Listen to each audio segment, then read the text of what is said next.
The Tuesday, April 15th, 2025 meeting of the Eden Prairie City Council is now called to order. Please rise for the Pledge of Allegiance. I pledge allegiance to the flag of the United States of America and to the republic for which it stands, one nation, under God, indivisible, with liberty and justice for all.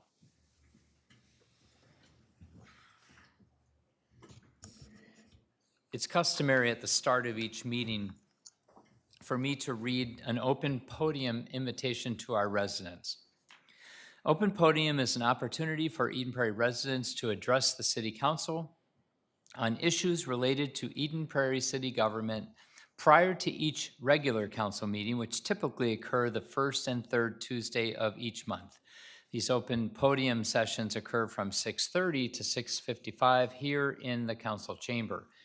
If you wish to speak at Open Podium, please do contact the City Manager's office at 952-949-8412 by noon of the meeting date with your name, your phone number, and subject matter so we can be better prepared for you. Open Podium is not recorded or televised. If you have questions about Open Podium, please do contact the City Manager's office. Mr. Getcho, we have I think it's generally exciting, a presentation of quality of life survey results, which only occur every 2 years. So I'll turn it over to you to introduce our speaker this evening. Thank you, Mayor and Council members. That is correct. For almost the last 20 years, we've conducted a statistically significant survey of our residents every other year. This does build into our strategic plan and our budgeting process as well. And for the last almost decade, we've used Polco, also known as a National Research Center.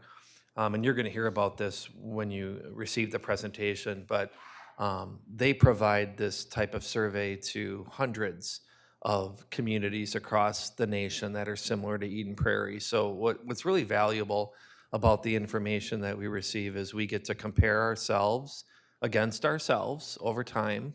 We get to see how we're doing in a snapshot in time in terms of community characteristics, city services, and city issues. And then we also have the opportunity to see how we grade against similar sized cities throughout the United States. So you're going to hear, well, you already did hear, you've seen a lot of this as a council. You just spent the last hour receiving this information, but it's been a tradition to also have a presentation at the regular city council meeting. So Michelle Kobayashi, a research strategist with Polco, will present you with our most recent quality of life survey results. And I'll mention right now, I can mention at the end, but the full survey is a pretty large document and it has a lot of appendices, and that will be immediately after the meeting or soon after. Every page of that survey will be available on our website at edenprairie.org. And I believe all the surveys that we've done that go back to 2006, every single one of those surveys is on that same webpage. Great, thank you. Michelle, welcome. Thank you for having me here today to talk about your quality of life survey results. My name is Michelle Kobayashi and I work for Polco. We are a civic analytic resident engagement government tech firm, and we specialize in bringing the voice of residents and stakeholders into decision making, as well as just helping local governments to be data driven in terms of strategic planning, budgeting, performance measurement, all the things they do to make communities more livable. And so let's get to the survey results. So as Rick said, you have done this survey, or we have done the survey. Polco National Research Center has done it since 2014, but you started in 2006 doing this. And I want to mention, I myself have been doing this for more than 30 years. And so it was much more rare in 2006 for people to do citizen surveys or resident surveys because they cost money. They actually open yourself up for the residents telling you how to behave, how to act, how to rule. And so Eden Prairie really has been a pioneer in this area, one of the first ones in the Minneapolis area to do it, and now dozens of local governments use the practice, and it's considered a performance practice of high-performing governments. I already talked about where I'm from. I'm from the National Research Center at Polco, and we do this for lots and lots of communities across the nation. And the reason why we love resident surveys is basically the power of the resident voice is so important in governing. It addresses the bottom line in government. Residents decide who gets put in power.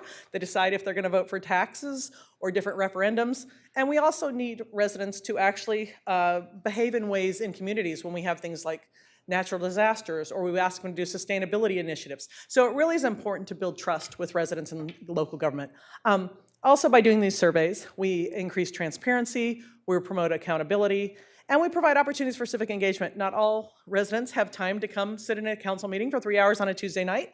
So being able to spend 15, 20 minutes and give your local government information is an amazing way to get your voice heard. And then finally, if done right, the data can be used to make the quality of decision making for the community better.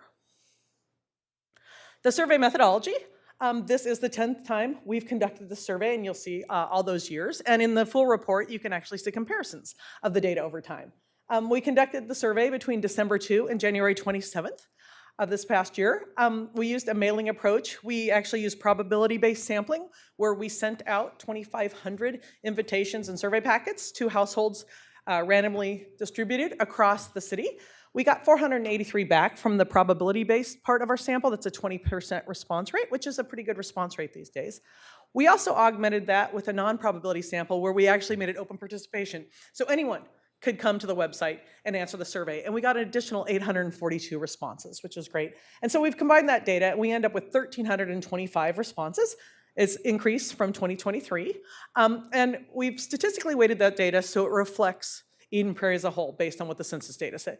So we've weighted it based on type of unit, detached, attached, female, male, age groups, race, ethnicity, to make sure that it's more representative of the community. And the 95% confidence interval around 1,300 survey responses is plus or minus 3%. And so when we talk today about changes from 2023 survey, it will have to be more than 4% for it to be statistically significant. And again, you can see all the data in the survey report if you want to see how it's changed from 2014 on. In this presentation, I am going to talk about Polko's benchmarking database. We have been doing this, like I said, 30 years, and we also do it in many, many communities every year. And so our data set right here shows the places of where we get the data from, but we have pulled the data from more than 500 communities, and they're intended to represent more than 50 million residents. And we use that data to give benchmarks back to local governments so they can see how they're performing, not only just comparing to themselves, but over time, how do they compare? And we will talk more about the benchmarks we are using with Eden Prairie later in this presentation. So key findings. We culled through lots and lots of data, and Polko researchers have kind of decided on some 5 key findings for your community and what we're seeing in your survey data. And so I'm going to present that now. So number 1, many of you who've actually seen these reports in the past and have paid attention, you'll know that Eden Prairie tends to do very well on the quality of life survey. And once again, have really fantastic ratings when it comes to the community overall, as well as we'll see other types of local government service. But number 1 finding is Eden Prairie continues to be a highly desirable place to live. And what we know from our data is about 9 in 10 residents give the city excellent or good rating in terms of their overall quality of life. Eden Prairie is a place to live. Your neighborhood's a place to live. Eden Prairie is a place to raise kids. Eden Prairie is a place to work. And you'll see we've signified when Eden Prairie is higher than the benchmark. And I might want to say, I'll say something about that now.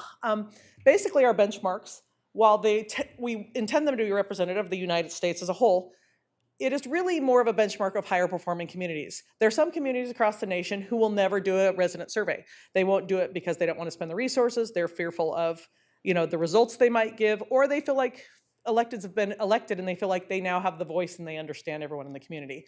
So it is actually a tool for those local governments who are higher performing. So when I say it's the national benchmark, it's the national benchmark of those who actually care about their residents, put resources towards it, and actually use resident opinions to make decisions. And so even being on par with the nation is already a score.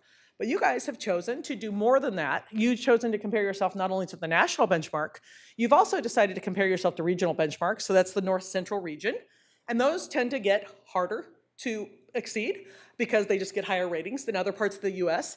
And then also you compare yourself to the state of Minnesota. And Minnesota as a group the communities here actually get quite high ratings. There's a lot of good governance going on and good quality communities that people like to live in.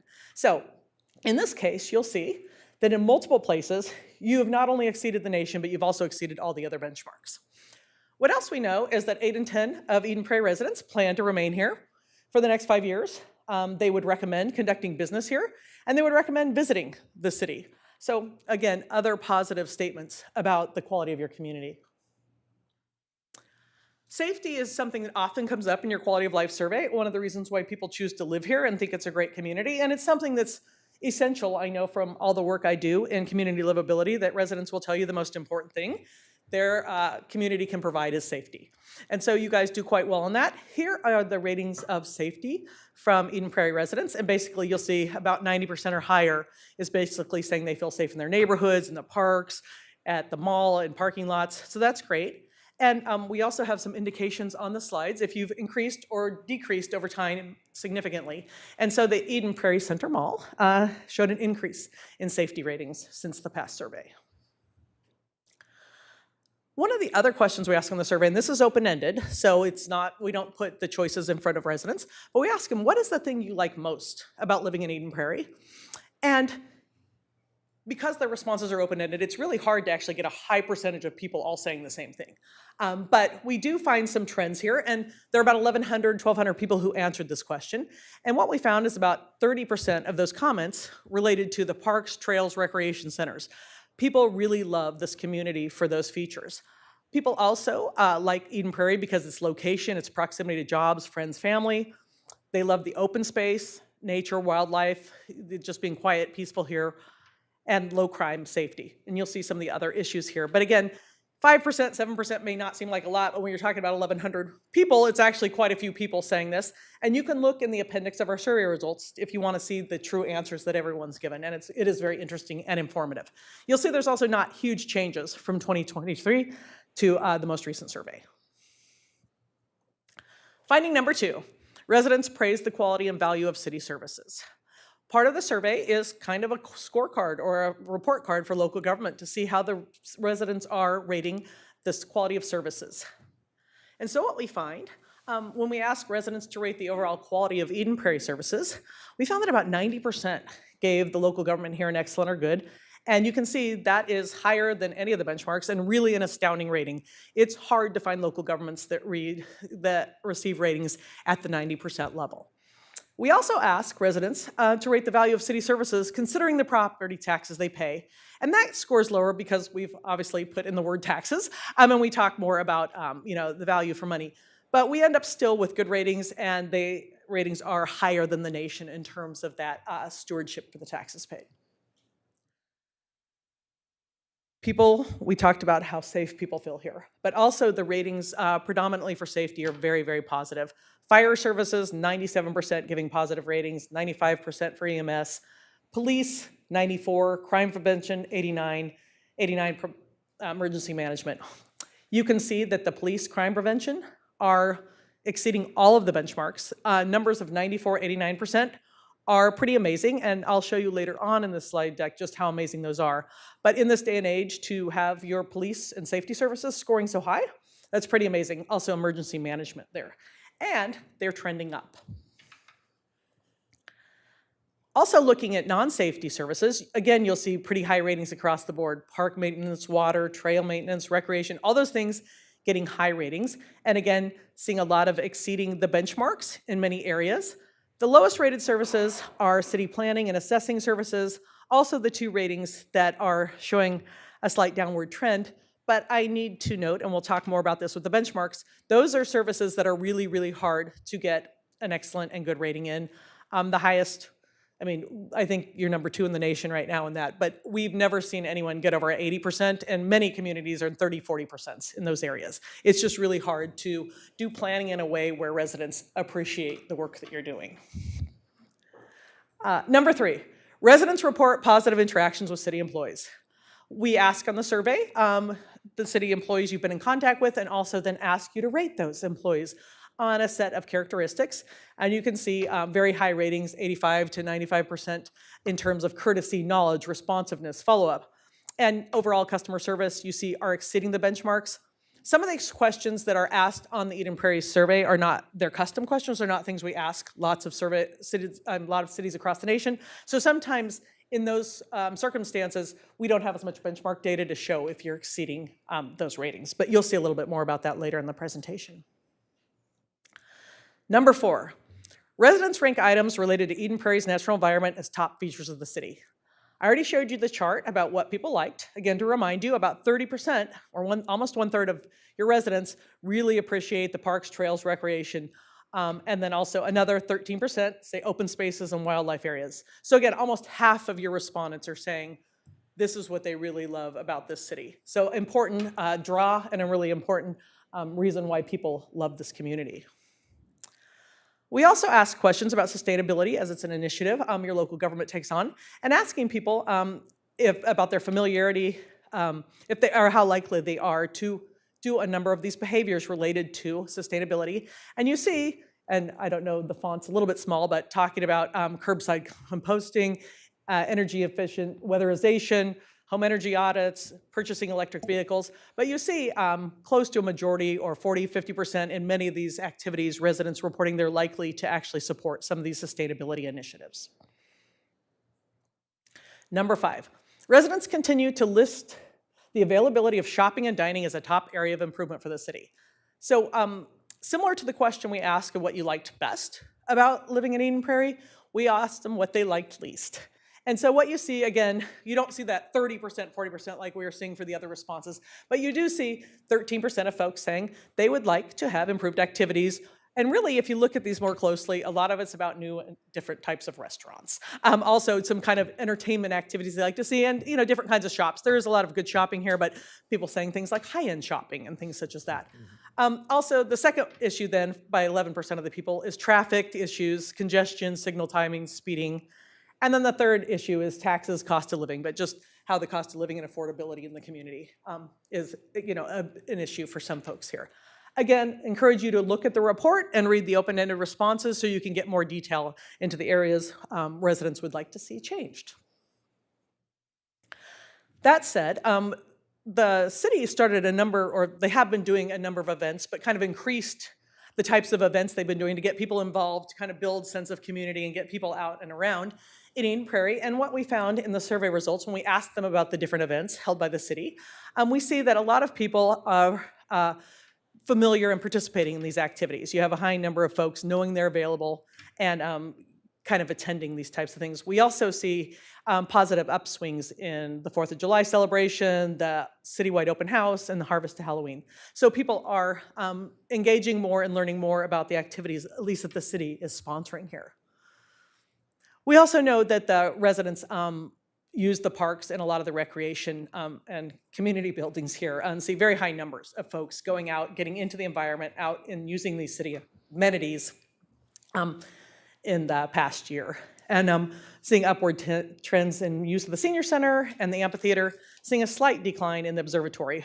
But again, pretty high participation rates in terms of the parks and recreation amenities put forth by the city of Eden Prairie.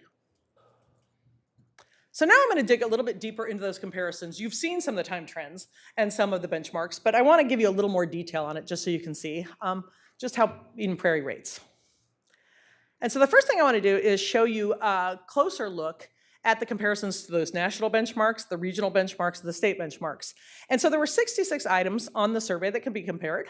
And so for those, for the national benchmarks, of the 66 that could be compared, in 46 areas, Eden Prairie was higher than the nation, and in 20, they were on par with the nation. For the regional, they had 31 higher, 31 on par, and for the state, 22 higher and 40 on par. But in no areas did the city of Eden Prairie drop below the benchmarks at any level. And again, I said they're higher performing organizations, so even to be on par with these people is impressive, but to exceed them is more impressive.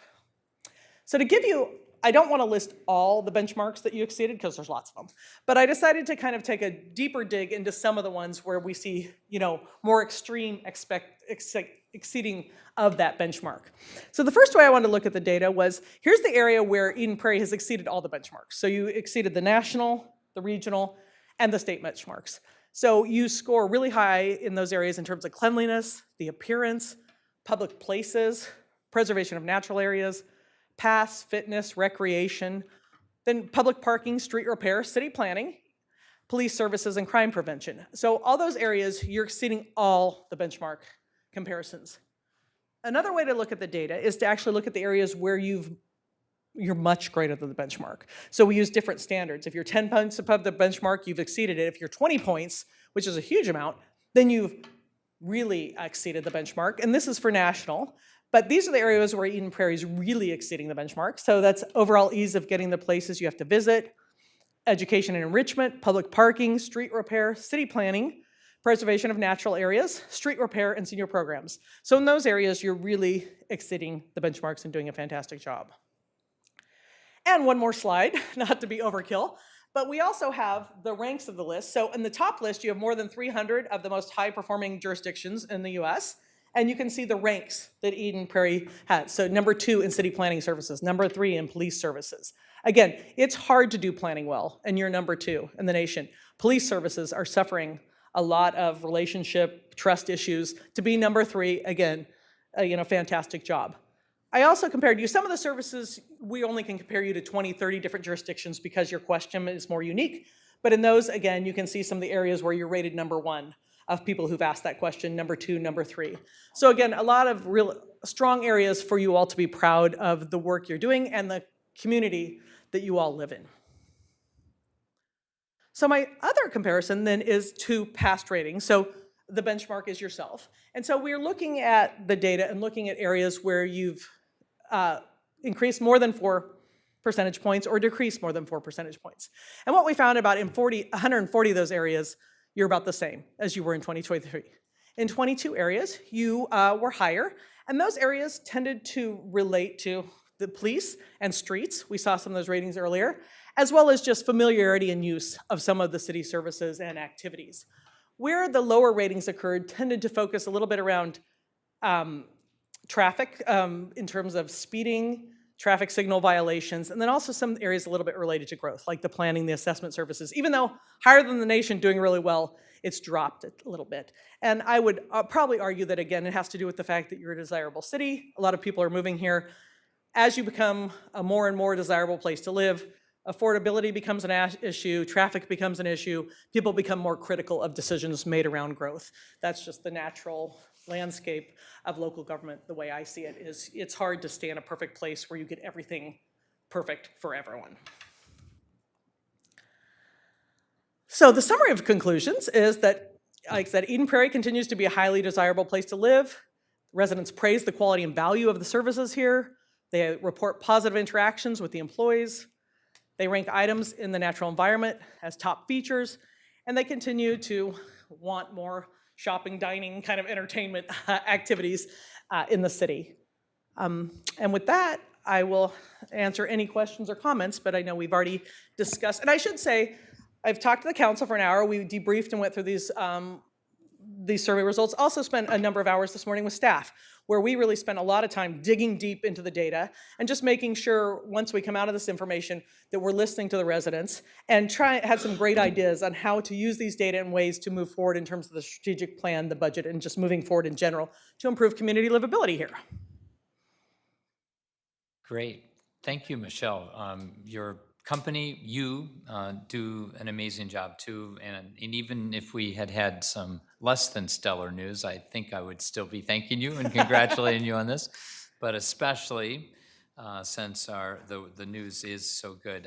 Council, I have a couple comments, but anyone else want to add anything in at the moment? Councilmember Narayan. Thank you, Mayor. Like I think Mayor said, this is awesome news. It's just very exciting to see this, and I think a lot of credit goes to Rick and his staff. Police chief sitting there, and fire chief, and all the staff members sitting there. You guys done an awesome job listening to us, and making this happen. This is true reflection of how the city performing. This is the best way we can measure ourselves. Are we doing a good job? Are we not doing a good job? Also, the great news is knowing that we are kind of about par with the regional and the national level, that make it big deal. It's not just good, we're better than other people. That's important. It's city services, that's all we are all about. We're a service organization. So all about is giving service to our residents, 65, 70,000 residents that we have. The other last one is I want to say is council strategy. We come up with a strategy based on these results, and we are in alignment with the residents, and that make us feel good because we think, like for myself, I've been here 6 years, that we think that we are doing a good job. We are listening and we're directing our staff to do the right thing, and the staff performing absolutely fantastic job. So overall, it's a great survey, great numbers. I hope all the residents look at it, go to the website and analyze it. And if there is any feedback, let us know.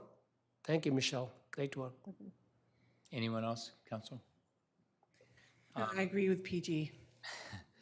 I was going to underscore a couple of his comments too, that this survey process gives us feedback on how we're doing from a city services perspective, how we're doing from a city priorities perspective, and that's where we as a council, if we're listening well to our residents and directing staff to go out and do and perform what we're directing, then that's a priority perspective. But that's also based on our budgeting values perspective. So this is giving us feedback. Are the values that we hold, that we got elected on, and I believe we were all transparently pretty clear during our campaigns on this is what we'll do if you vote for us and elect us, and we did that in the direction, in the budgeting, basically establishing the budget, but also directing staff.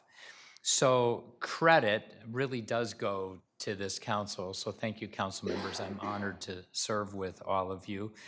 It definitely goes to Rick Getcho, our stellar award-winning Best in State City Manager, and his cabinet of senior directors who you hire, and they are amazing in all of our departments. We're all so proud of them.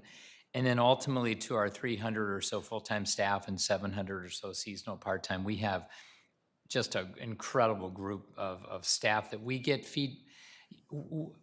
residents reach out to us and they'll tell us good things, but they'll tell us bad things or frustrating things or when things don't work out so well. We hear an enormous amount of information of positive about our staff at all levels. Our street crews and our receptionists at the desk and our assessors and our planners. I mean, we just hear an amazing amount of positive feedback. So I agree with PG, go out as a resident and peruse this document, but it is a document that reflects, because it's statistically, probability-wise accurate to represent a sample population that was chosen correctly and selectively to represent the entire 65,000 people. So if this company, which I believe you did a good job at the sampling, then this is you. You as residents, you're getting this feedback loop. We got the information from you. This is what it said. It represents all of you. Go out and see if you agree with that. Give us feedback, et cetera. So it's a good process. It is really good information for us as a city.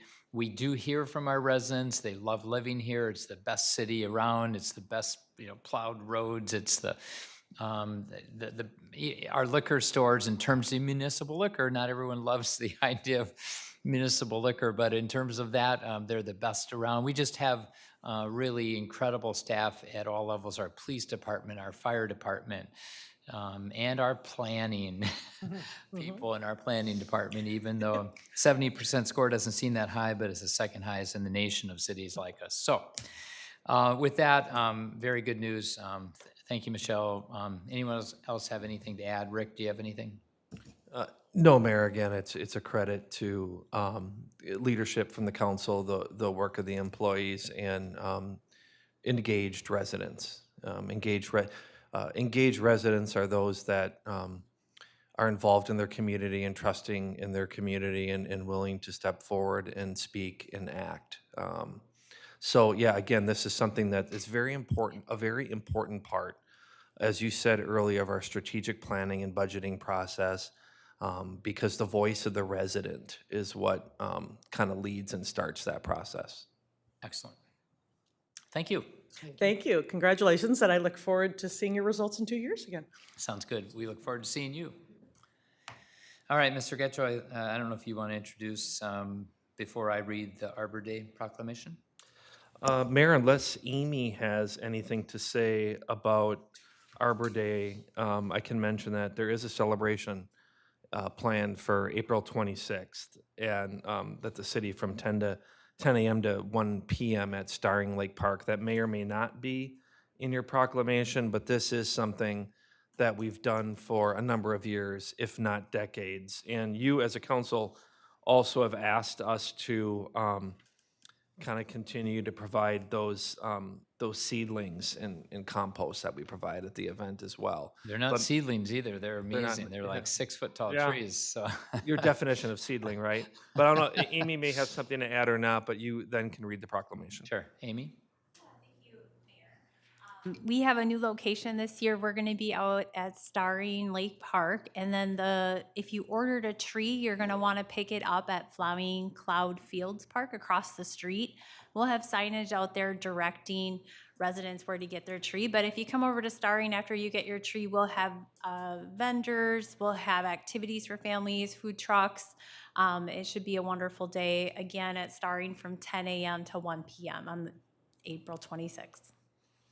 And Councilmember Freiberg wants me to say this again, but we believe that we have more trees in Eden Prairie today than at any time, this is true, than at any time since the 10,000-year-old glacier when there were no trees for a few months or years. But we are a very treed city, and councils for 30 years, maybe even 40 or 50 years, have prioritized trees. We were the first city in our region, in our area, to have a comprehensive tree replacement, tree preservation ordinance that has been copied by other cities around us and has really resulted in tens of thousands of healthy, diverse in terms of the type of trees being planted. So we as a city love our trees. Is that enough? Do you want me to add anything else to that? You can keep going on if you want. Mark was teasing me earlier about that comment, but I am proud of that we are a very treed city. So I'll read the proclamation. Proclamation, City of Eden Prairie, Hennepin County, Minnesota, Arbor Day, April 26th, 2025. Whereas Arbor Day provides people in Eden Prairie the opportunity to celebrate the importance of trees and forests to our economy, health, culture, history, and future of the city. And whereas trees are of great value as they provide clean air and water, shade, energy savings, wildlife habitat, and recreational opportunities, and whereas thoughtfully choosing, planting, and caring for a diverse mix of trees and caring for trees as described in the city's urban forest management plan makes our community more resilient into the future.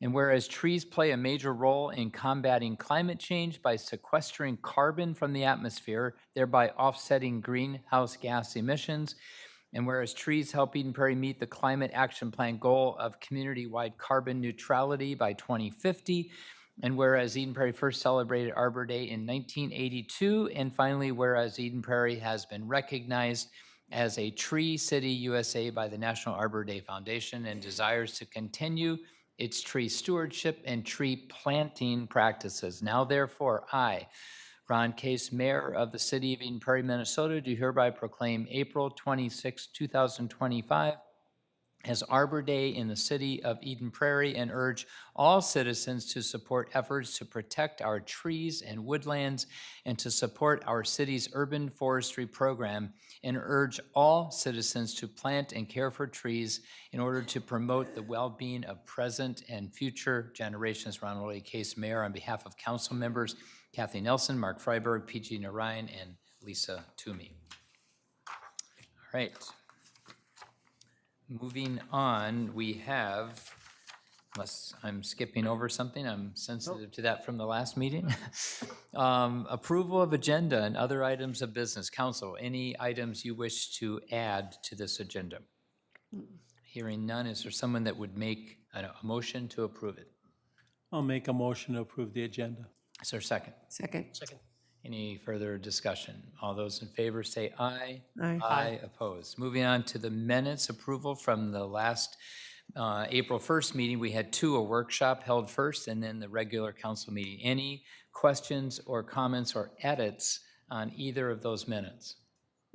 If not, is there someone that would make a motion to approve both of them? I'll move to approve the following city council minutes. City council workshop held Tuesday, April 1st, 2025, and the city council meeting held April 1st, 2025. Second. Any further discussion? All those in favor say aye. Aye. Aye. Opposed, all right. Moving on to the consent calendar for the students in the audience and anyone else out listening on TV at home. Consent calendar items are very important, but they're items generally not needing further discussion. So we clump them together into one big motion. However, council, you are invited to pull any items if you wish to learn more about them or you have a question. Anyone have a question on any of them? If not, is there a motion to approve the consent calendar A through T? Move to approve the item A to T on the consent calendar. Is there a second? Second. Any further discussion? All those in favor say aye. Aye. Aye, opposed. All right. Moving on to payment of, we have no public hearings and meetings tonight, so payment of claims. These are the expenditures that the city in the classic old-fashioned days wrote checks. Any questions anyone has about any of those items? It's a pages-long list of expenditures over the last 2 weeks. If not, is there a motion to approve the payment of claims as submitted? Move to approve the payment of claim as submitted. Is there a second? Second. Roll call. Councilmember Freiberg, Aye. Councilmember Narayan, Aye. Councilmember Toomey, Aye. Mayor Case. Aye. All right, moving on, we have two very important, or actually, is the fire giving, just the police and? We'll have fire back in a couple months. Okay, so first we they have can feel Public Works. wanted. Two very important reports tonight from two of the important cabinet position areas of working with Rick Etcho. So, do you want to introduce Rick, anything with Robert, or just throw it over? We can just go Okay. straight to Robert. yeah. Robert Ellis, take it away. All right, Mayor, City Council. So tonight I'm presenting on the West Metro Multi-Community Wellhead Protection Plan. And I've got a short presentation here, but you'll find this is actually a first of its kind in the state of Minnesota. It's actually quite innovative, and I'll have a few slides on that. But I want to start with the goal of the Wellhead Protection Plan. It's pretty simple. It's really just to gain an understanding of our aquifer to prevent contaminants from entering wells and groundwater. So pretty simple. The reason we do it, self-preservation would be one. It's the right thing to do. But also legislatively, we're required every 10 years, all water providers are, based on the Safe Drinking Water Act of '86, the '89 Minnesota Groundwater Protection Act, and then some administrative wellhead protection rules. We're required to do an update to our wellhead protection plan on a periodic basis. And all wellhead protection plans have two parts. Tonight, I'm only focusing on part one, and that's what the council will ultimately be asked to vote on. So to explain a little bit about what's in part one and then what will be coming in part two, part one is really where we try to gain an understanding of our aquifer. We do that by developing a hydrogeologic and groundwater flow model. That is, how does the water get down to the aquifer and how does it move through the aquifer where it gets to our wells and then it gets to our customers. So that's step one. Step two is we delineate a wellhead protection and drinking water supply management area. You'll hear me call that a DWISMA, the Drinking Water Supply Management Area. But that's really what Part 1 is founded on. It's this area of water that within 10 years you want to protect from contaminants getting into your water supply plan. And that's why we do the plan every 10 years. And then the final step of Part 1 is conducting a vulnerability assessment. And that's where you determine where are your areas of weakness within that DWISMA that you need to pay special attention to, because that's where you're most likely to get contaminants in your groundwater. Now, Part 2, again, will be a future step. We'll deal with that a year or two down the road. But that's where you take everything from Part 1, but now you start to develop a contaminant source inventory. That's things like, where were the landfills, the dumps, because those are high hazards. Where are all these private wells? Are they abandoned? Are they sealed?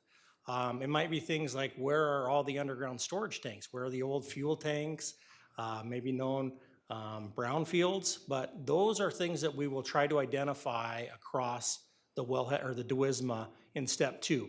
And once that's done, you start talking about what are some management strategies to prevent those contaminants from getting into the aquifer. And then the last step of Part 2 is contingency plan. So if it does happen, what do you do to deal with that pollution? And again, everything in Part 2 is coming at a later date. So a little bit of history. Our last wellhead protection plan was done in 2013. And like I said, this is an every 10 year, you have to do an update. We were a little bit over that. We were in 2013. And in 2013, our plan only considered Eden Prairie's water supply. We didn't care about Minnetonka. We weren't looking at Chanhassen, Edina. We were only looking at Eden Prairie.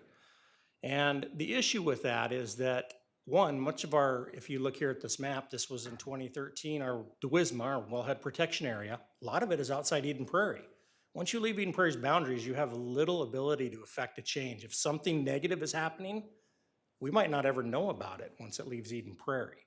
So that's always been the downside or the weak spot of these DWISMAs and wellhead protection plans, is because a lot of our water comes from outside Eden Prairie, but we really don't know what's going on outside our city limits. Robert, why is the green area delineated and not outside it or smaller? What is that green area? Yeah, so the green area is that's going to be in 2013, what we delineated as our drinking water supply management area. That's within a 10-year time period, how far water travels within the aquifer to our well. So that's the area of recharge for our well, or not We recharge. know that, I mean, through. Based on the past- hydrogeologic model and the groundwater flow models, that's what we are predicting our 10-year time of travel for water in the aquifer to our wells. So it doesn't mean, because the Prairie du Chien runs way up to St. Louis Park and north, I Yeah. mean, it's much larger. So you're saying possibly in a 20-year time frame.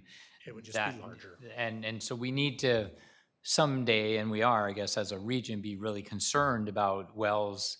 I don't know if it goes up to Plymouth, but wells contaminating that could contaminate the entire aquifer, and it just might take 20 years to get to us, but it's damaged. Exactly, Okay. yep.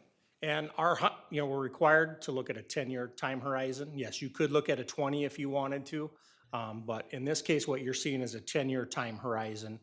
And again, that was 2013, and this changes slightly, as you'll see in my updated slides that we have. So just a second, you may get to this, but is water flowing a certain direction like, do we know the aquifers flow generally toward the south, toward the river, or do we know any of that? Are Yeah, they? it's flowing to the south and It is. east, yes. So everything is up north is impacting us more. So we're not impacting them, they're impacting us.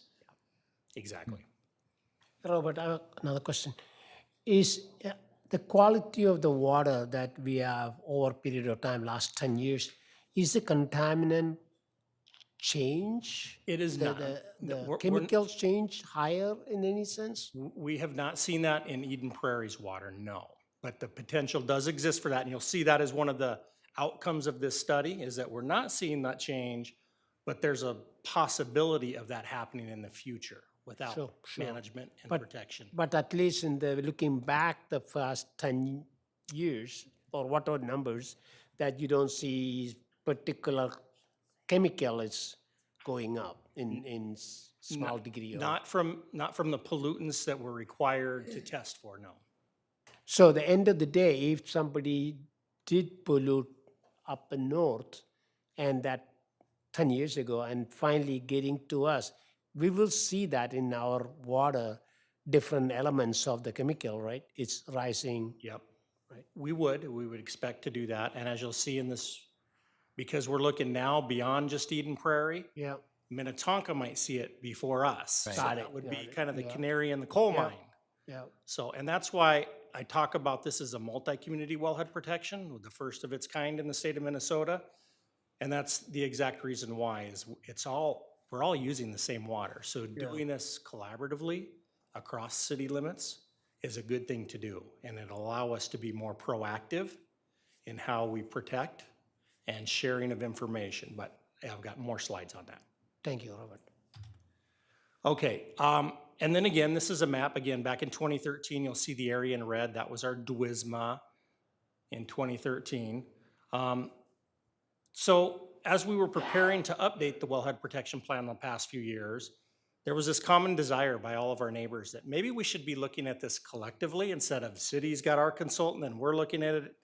Chanhasen's doing the same thing with their consultant and we're all spending a lot of money and we're studying the same area and sometimes coming up with different results. So there was this desire to get together and try to do a collective wellhead protection plan, and that's because we have overlapping drinking water supply management areas. Sometimes there's inconsistencies in delineations and plans, and also because there's barriers to implementing in neighboring communities. Once we leave Eden Prairie city limits, there's little we can do from an authority standpoint in another city. So maybe collaborating would overcome that barrier. So in 2019, we all got together and we started talking about doing a multi-community wellhead protection plan. And we all agreed. It was Hopkins, St. Louis Park, Richfield, Edina, Bloomington, us, Chanhasen, and Minnetonka all came together and said, yes, this is the right thing to do. Let's do this. And fortunately, we had the support of the Minnesota Department of Health. And I know Abby is here today from the Department of Health. She's a senior planner for them. They came together because they are the regulator that oversees this, and they said, this is a great idea. And even Met Council came along and said, this is brilliant. We really should all be doing this. Let's use this as a model and maybe how statewide this needs to be done in the future. So they went out and secured a clean water grant fund that actually is paying for all of the consulting work to do this, so that saves the cities, all the cities that would be doing this individually. It's saving quite a bit of money. And again, I think we're gonna have a much better result after So this is Robert, adopted. that grant is not frozen in any way? No, it is all state funding. Okay, thank you. So Minnesota Department of Health and Met Council kind of led the effort. We agreed our collective vision was to develop a coordinated and collaborative approach to safeguard our regional drinking water sources and improve local drinking water protections in our overlapping DWISMAs, or where our DWISMAs extend into neighboring cities. So that was kind of the vision that we all agreed to as we started this process. So I'm going to walk you through the 3 steps that we had to go through. Step 1, again, is developing that regional hydrogeologic and groundwater flow model. So this is kind of a cross-section of our part of the metro area. You can see all the different layers and aquifers that are underneath our feet. You can see where all of our wells are. Most of us are in the Prairie du Chien Jordan Aquifer. But we started by creating that hydrogeologic model. We're using updated data that we didn't have in 2013 and more thorough data from the Hennepin County Geologic Atlas. Department of Health and DNR has done a number of studies. We've got USGS data. We've got all of our historical well log records from all the cities that gives us a tremendous amount of information about what is in the bedrock, the aquifer, all the confining layers. And then there's just been a plethora of other studies and data that were used out there that help inform that model. Once that was done, we started looking at the groundwater flow model. That is how the water is flowing through the aquifer.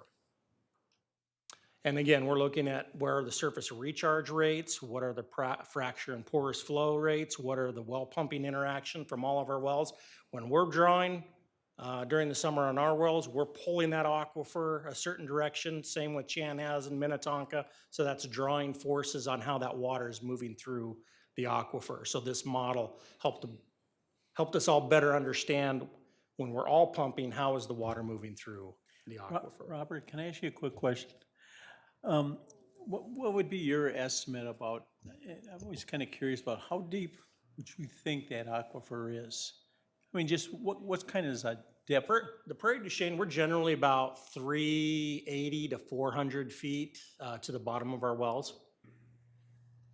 But if I can extrapolate on his question, does it go 50 feet deep of water or 80 or 100 feet deep of water? We just are reaching wherever our well bottom is. We go to the, we go to the bottom, so Oh, we do? the aquifer that we're drawing from is above the bottom of our well. So we go to the, we go to the lowest point. We actually drop down into the Jordan a little bit there, so that you're pumping from the lowest point you can. That's the And- idea behind And the do well. we know then, so I'm probably getting ahead of myself on your report here, apologize, but is that aquifer 50 feet deep or 40 feet deep? And then do we know, as all the cities are pulling during a dry season, that we've taken 10 feet off, but then over the winter, it recharges and we know all that? We do, yeah. So the depth of the Prairie du Chien aquifer would vary. I don't know the exact depth, I'm gonna guess it's in that 80 feet, something like that. But that is the Prairie du Chien depth. We set our wells at the very bottom of that. And yes, during the summer, Eden Prairie, we have observation wells that are tracking aquifer levels, and we see when the middle of summer, July, August, and we're pumping and Chanhasen's pumping, we see that drop 30, 40, 50 feet. And then in the winter, we see it recharge. And in the summer, it goes down. And so it kind of bounces back up. If you go through a period of drought, you'll see it drop, you'll see it recharge, but a second year of a drought might not recharge, rebound as much. Third year of a drought, and then you go through wet periods where it recharges. So it But depends on the cycle we're going through. the recharge, I thought at one point we thought, I read, 50, 60, 70 years ago, that it might be a 50 or 100-year recharge, and then was it strontium or whatever the nuclear chemical was after the bomb experimental blasts, and they found it was like a 6 or 7 or 8 year recharge. But are you saying that it's much faster than that with the Prairie du Chien? Well, I'm not sure what you heard, several years ago, but the aquifer recharges every year. So when we draw down in the summer, it rebounds in the winter. But is it So it's recharging from recharging. water that took 7 years to go down to recharge it, or is it recharging now quicker than that? So Well- if we had a really wet year, would we not experience that wet year inside the aquifer for another, that's why I'm asking, another 10 years or 5 years? Okay, you have to keep in mind, the Prairie du Chien aquifer is huge. So the water, most of the water that's recharging is coming laterally, horizontally through the aquifer from places much farther north. There is some water that's recharging vertically down south, Okay, but that's recharging at a lower rate than, it's an enormous aquifer. interesting, all right. I didn't know that, thank you. Okay, step 2, delineate the wellhead protection and drinking water supply management areas. So once we've done the modeling, now we're looking at 2 things that you'll see on this map. We look at the emergency response area, which is a 1-year horizontal time of travel in the aquifer to our city wells. So if you see the city of Eden Prairie here outlined, this is that 1 year, all those little orange dots represents all of our wells, all 16 of our wells. This pink area is that 1 year horizontal time of travel. So you would expect, the model is showing that in 1 year, any water in that pink area will migrate to our well as we're pumping. The next thing we look at is the 10-year horizontal time of travel, and that's the larger area, the pink line that you see delineated here that goes all the way up to Lake Minnetonka.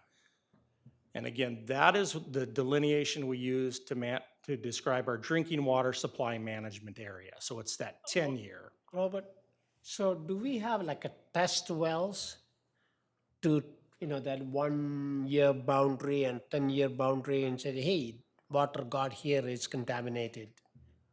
Or so how do you know? Yeah, so everything that was done in the modeling is using all of that information from well logs in the city, other cities, information that's known about the aquifer, the makeup of the geology. All of that was done in the modeling to predict groundwater flow and time of travel. So we don't have any physical test. Well, yeah, there's a lot of data that has all that testing information that's used to inform the model. Okay. Now, once the 10-year horizontal time of travel is established, we create a drinking water supply management area, the DWISMA, and that's represented by this blocky line. And the reason the line is blocky is because we have to manage this. And so those lines usually are following roadways, they're following property lines, they're following section lines, versus a line that can't be defined might be going through the middle of somebody's living room. So that's why, as we identify the DWISMA, the area that we need to manage, it becomes the blocky line that you see here. So now, once all of the 8 cities that were involved in this, you've delineated the drinking water supply management area. Instead of having just the one for Eden Prairie, we have a much larger area that we would all collectively manage now. So this gets us to the final, the third step of part 1, and that's the vulnerability assessment. So in this map, what you're seeing is now we're talking vertical time of travel. So up to this point, I've been talking about horizontal movement of water through the aquifer. That's the water that's gotten to the aquifer and now is moving towards our wells. This is the vertical assessment. So from the surface water down to the aquifer. So here we're talking about, on our map, we've got very high to high vulnerability is anything that's delineated in orange. So you see a little bit of here in Minnetonka, places north. Nothing in Eden Prairie is categorized as very high to high. These are defined as a vertical travel of time is hours to years. So sometime a very high is within hours, it's already down to the aquifer. Or a high would be in years, it's down to the aquifer. So that's the travel time just to get down.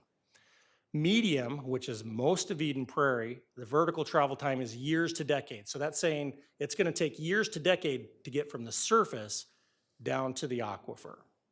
And then low to very low is the green area. We see a lot of that on the southern and the western boundaries of Eden Prairie. Vertical travel time now is decades to more than a century. So it really ranges from hours to centuries how fast water travels down to the aquifer. So how does this compare to 2013 when we did it last? I would say there's more area of medium vulnerability, the yellow, than there was in 2013. And I think that's because we have better data, we have more information that informed the modeling that was done. But at the end of the day, the assessment is that the DWISMA, in our DWISMA, the groundwater continues to be impacted by land and water use practices that may contribute to contamination. We're not seeing that, but we see there's the potential for contaminants from land use and water use practices to contaminate the aquifer. And that's consistent with what we found in 2013. So the medium, sorry, mic was not on. The medium contamination area, you said in a year or smaller amount, is there a risk like farming, the chemicals used in the farm, that particular area in Eden Prairie that get to our aquifer? There's not a lot of farming, and I wouldn't say that there's a lot of risk of contaminants with farming. I think you probably see more risk with landfills, leakage from landfills, gas stations that have underground possible leaking storage tanks, unsealed abandoned wells that nobody knows are out there. There's a prime opportunity for oil or other contaminants to get quickly to the aquifer. Farming we don't see as a high risk, and there just isn't a lot of farmland, but there are others that we do see as more high risk, things that we want to pay attention to. So what's next in part 2 after this would be approved is we begin to develop the potential contaminant source inventory. Again, that's kind of referencing what I just spoke about, PG. It's where are all the gas stations, historical gas station, old dump sites, the dump, where are all the wells, which ones are active, which ones are abandoned, which ones are sealed, which ones aren't. So it's starting to look at all of those potential sources. Next, the cities would discuss issues, problems, opportunities. How do we manage these things? What's the best method to share information? We don't necessarily always know what's going on in Minnetonka. Bloomington doesn't know what's happening here, but what happens here affects them. And then the third step is define some management strategies. Okay, now that we know these are the potential sources, what should we do about them? Should we be sending letters to owners of wells? Hey, here are some proper steps that you can take to manage your well. Or if it's abandoned, here's how you can seal it and cap it. And these are the reasons why you should do that. So that's where we start talking about strategies to prevent the pollution. And then the fourth step is, if we do start having problems, we're seeing contaminants. Minnetonka is starting to get hits on certain PFAS materials, let's say, and we're gonna predict, well, it's a matter of time before now it gets to Eden Prairie. What are some contingency plans? Is there some additional treatment we can do? Is it sharing of water? Is it, hey, it would be nice to have a connection to Chanhassen if we ever needed to for a temporary period, get a supply of water from them? So that's what we're talking about. What do you do when you do have that unfortunate situation of pollution in your water? But that's all coming later. So tonight, what's being asked of the city council here and the other 8 cities? Approve part 1 of the Wellhead Protection Plan. And really, that's the drinking water supply management area delineations. It's also the vulnerability assessment of the wells and aquifer within that DWISMA.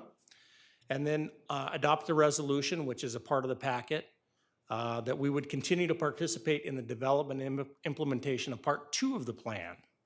And again, because the grant that Department of Health and Met Council have received, there would be no cost to the city other than staff time as we move into part 2.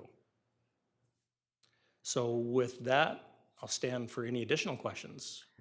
I just had a question. Is there no way of knowing how many private wells are in existence right now, just based on records? Yeah, so Permits? the records aren't perfect, but they're getting better. But yes, the Hennepin County, the state keep records. You're supposed to get a permit if you install a well, so there should be a permit, a history of that. What maintenance is done, is it abandoned, is it not, has it been sealed, has it not been sealed, how deep is it, what aquifer is it in, what was the geology that was found when they drilled that well, and again, that information helped with our hydrogeologic model. But yes, there's a pretty good inventory of all the public and private wells that are out there. And we have that right now within the city, or that's one of We the have plans? access to Oh, it, you have all yes. that? Yes, we have access to that. What's below the Jordan in terms of aquifers? Do we, anyone at the state geologic, whatever department, do we know what's 1,000 feet down? Yeah, so below the Jordan, we've got St. Lawrence Formation, we've got the Lone Rock Formation, we've got the Eau Claire, we've got Do the we know Mount that they hold Simon. water? Mount Simon holds water. There's some of the cities that actually have wells in the Mount Simon. But the Prairie du Chien, Jordan, it's some of the cleanest water. It's, If it got polluted, and, you know, we've talked about accidental or horribly intentional kind of pollution of some of these aquifers. Is that a solution to go deeper, or would that type of contamination also contaminate down below, like the Prairie du Chien? you know, I don't know that there's a lot of good options outside the Jordan Prairie du Chien. The Mount Simon, I don't know that it could produce, it doesn't have the capacity. It's high in mineral content. So we don't, I mean, it's super expensive, I'm sure, but that's not an option to go 1,500 feet down or whatever. We just don't know that there's water down there, or we? No, there's water there. There's not enough water. If enough. the Prairie du Chien became impacted, I mean, it's gonna impact more than just Eden Prairie. We couldn't all go to Mount Simon. There's not enough water, it's too deep, and the quality of the water isn't the greatest, so. Okay. I think you'd be looking at, you're just doing additional treatment at your water treatment plant to try to remove whatever contaminant that is. And it's not cheap, but in most cases it can be done. Maybe you're talking reverse osmosis, some type of microfiltration, and the costs just go up, but you could treat it for most contaminants. Okay.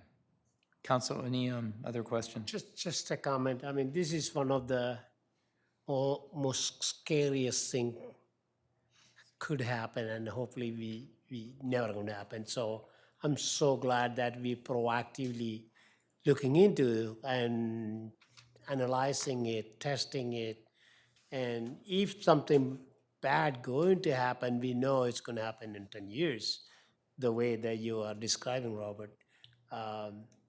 It's just absolutely important, I think, in my perspective. Water is one of the most important next to the oxygen, right? So thank you for all the work you're doing, Health Department and Met Council and the neighboring cities. It's amazing good work. Thank you. I have a quick question. Yes, please. Do we have any ordinances right now regarding wells when something's developed? We usually have them abandon them and seal them. So if a new development's coming in, that's one of the requirements, just like filling in your septic tank. The state, county, they also have rules as well, but generally with new development, we make them remove or abandon the well. Almost always. I mean, I can't think of a time that we allowed them to keep a well. Okay. But if well's on private property and it begins to experience problems, maybe potentially going dry, they're allowed to re-drill on that grandfathered-in well? We have no, if a homeowner wanted to drill a well today, there's nothing in city ordinance that would prevent them from doing that for irrigation purposes. I mean, if we have requirements that if water is available, use it for domestic purposes. But there are quite a few wells out there in Eden Prairie and private residents where it's used for irrigation. Now, the state has rules that if that hasn't been used in over a year, it's declared abandoned and it needs to be abandoned properly. That's where I think there's some work to be done, because who knows if it's been used within a year. I don't know that we have the best records on that, but there's nothing to prevent somebody today from drilling a well if they wanted to for their personal residence. We have no city ordinances, state ordinances, or county ordinances that would bar that. Would they have to get a permit to do it? They'd have to get a permit, yes, but So we know where it is then. yeah, exactly, yes. And sand point wells are shallow generally. Is there a definition, like a 50 feet or 100? What defines Yeah, that? Mayor Case, I don't know that I could answer that question, if that's classified as a well and there's a permit needed for that or not. The school district, I know at Oak Point, and I'm not sure what other schools have their own, in many cases, maybe all, I'm not sure, irrigation. And I believe at Oak Point it was a sand point well, and I don't know how deep that is. But that wouldn't be as problematic, vulnerable to our water system, correct? Exactly. Yeah, there's some confining layers between here and the Jordan Prairie du Chien that kind of prevent that travel of water down. But the ones we're most concerned about, the ones that are in the aquifer that we use. Okay. Robert, one more question. We don't have any kind of chemical plant in Eden Prairie or neighboring cities, do we? Chemical plants? No, not that we're aware of, not that there aren't some industries that use some pretty toxic chemicals for part of their process, but, we're not aware of anybody that's manufacturing chemicals in Eden Prairie. at Something, least. yeah, somehow getting into our waters. Thank you. All right. Thank you. Thank you so much. I think we have next on the agenda report of the police chief, Mr. Getchell. Do we have to make? Mayor, you actually have to take action. Like I said, we have a motion. Yeah. Move to Gosh, adopt, every meeting I'm making, okay, yes, move to please, I would adopt a entertain a resolution motion. endorsing the West Metro Multi-Community Wellhead Protection Plan, Part 1, and approve an agreement to continue participation in the development and implementation of the remainder of the plan, Part 2. Great, is there a second? Second. Any discussion? All those in favor say aye. Aye. Aye, opposed? All right, unanimous, thank you. Thank you again, Robert. All right, Mr. Getchell. Yes, Mayor, or if you've seen in the, some of the local city releases and city news information, we've just put out some of our police statistics and information for this past year within the last week. So our police chief is here to give the council an overview of the year in review 2024. Chief, thank you for being here. Thank you.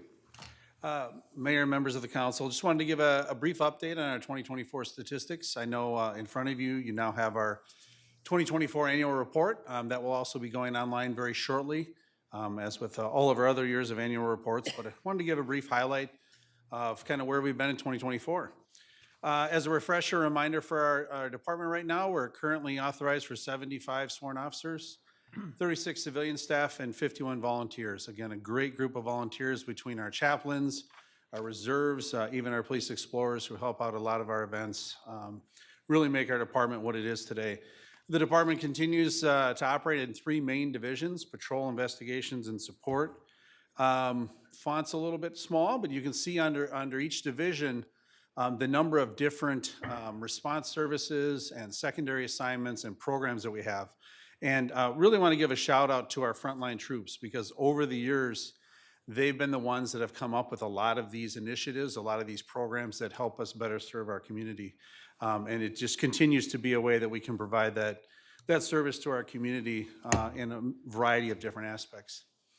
So in 2024, we look at the number of calls that we responded to, kind of highlights most of those calls coming in and generating through our 911 dispatch center. We're very fortunate in Eden Prairie to have our own dispatch center. We really feel that it provides that next level of customer service for people calling in for a variety of issues. But slightly up from 2023 in our calls for service, with just over 45,800 calls for service. As you heard about tonight in the citizen survey, again, traffic safety continues to be an important part of what we do in Eden Prairie to try and make the environment, make our community safe. We do have a heavy focus on traffic safety. Through that, in 2024, conducted over 13,000 traffic stops, 216 DWI arrests, which was a slight decrease from the year before, but and you'll see the remainder of information regarding crashes, property damage crashes. As you've definitely seen in some of our social media posts and our blogs, we have a DWI grant officer who operates on a grant from the state, Chad Strife, but he continues to receive awards for his DWI enforcement. And in 24, he was recognized for his 23 arrests of 156 DWIs, which was the third highest number in the state of Minnesota. So continue to focus on traffic safety and how we can keep our community safe. There's always room for improvement, and we want to look for those areas where we can affect traffic safety and help with that flow as well. When we look at more of the cases that may fall into the investigations realm, really wanted to highlight the 467 social worker referrals. As I talked about at the last meeting, we are very excited to have a grant from the state of Minnesota that will soon enable us to get a second social worker. Should be starting actually within the next month or two, and really had a lot of impact on our community and being able to provide extra resources and additional resources beyond what the officers and other volunteers with the organization can do. 302 person in crisis calls, which was up a little bit from 2023.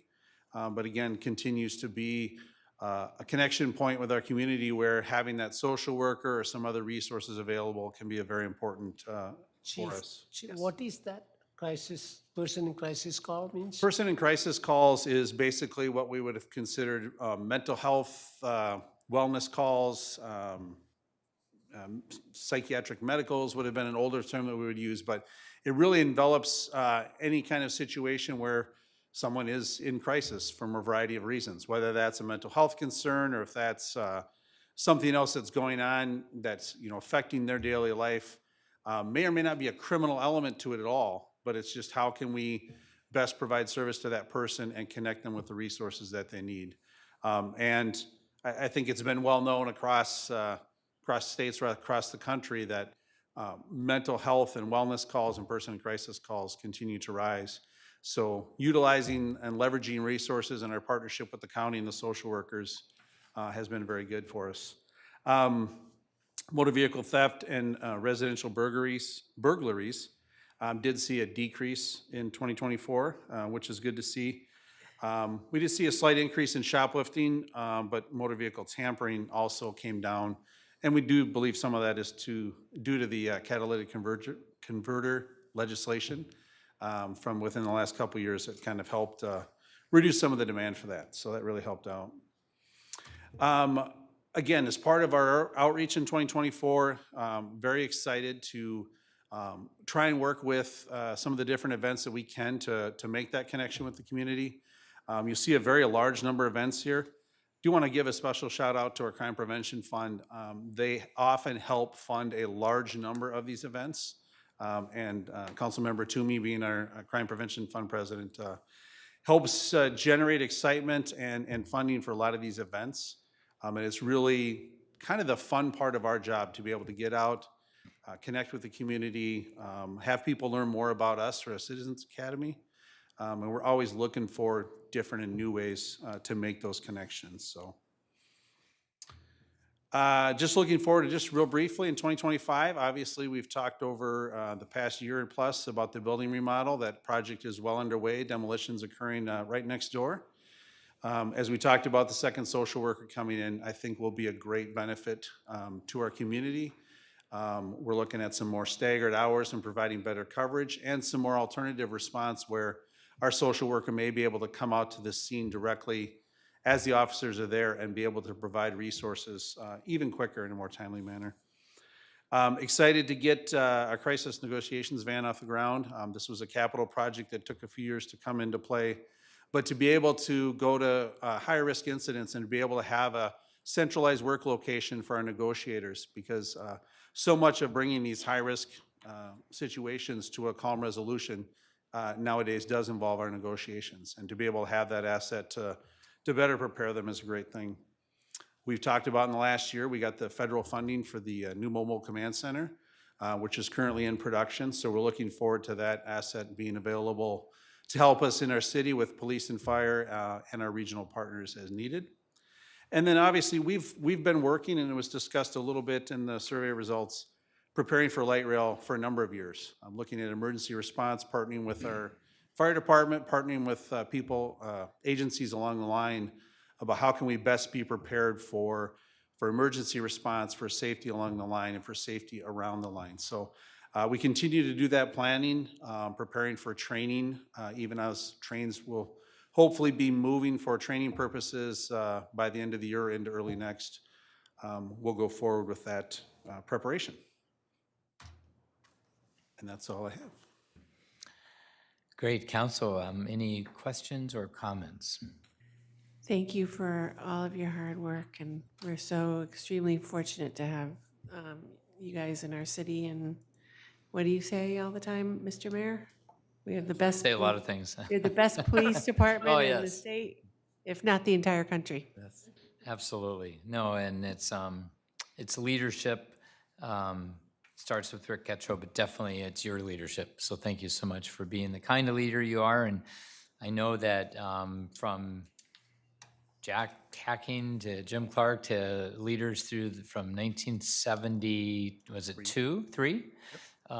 When the police department started, the values that they set from the beginning of being the kind of approachable police officers and connected and serving the community, reaching out, has stayed consistent through all these years. And I believe that's why we weathered so well over the last 4 or 5 years what many police departments have been struggling with throughout the country, with the respect, adoration, that we've really maintained that because of the kind of people we have as officers, and it's your leadership as well. So thank you so much. Appreciate that. True testament to our officers and our staff in the department.